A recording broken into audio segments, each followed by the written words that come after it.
સુરતમાં હત્યાની વધુ એક ઘટના સામે આવી। મોટા વરાછા વિસ્તારમાં એક યુવાન પર નજીવી બાબતે થયેલા ઝઘડામાં ચપ્પુના ઘા મારી રેંસી નખાયો હતો તો પોલીસ હત્યારાઓને ઝડપી પાડ્યા છે। સુરતના મોટા વરાછા વિસ્તારમાં એક યુવકની ચપ્પુના ઘા મારી હત્યા નિપજાવી દેવાતા પોલીસ દોડતી થઈ હતી।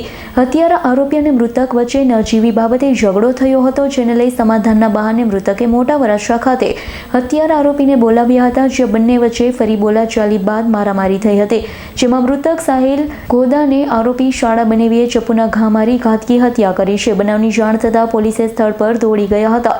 લાશનો કબજો લઈ ગણતરીની સમયમાં હત્યારાઓને ઝડપી પાડ્યા। કરણ ગુપ્તા।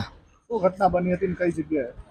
આપણે અહીંયા પરવેલ ચોકે અમે 2-3 દોસ્તાર બેઠા હતા, રજા હતી એટલે બેઠા હતા। રાતે જવાનું હતું બહાર અમારે, અહીંયાથી ફોન આવ્યો એક દોસ્તારનો, તમારું કામ છે નીચે આવો એમ। અમે 3-4 ભાઈઓ હતા, નીચે ગયા થોડીક વાતચીત થઈ હતી।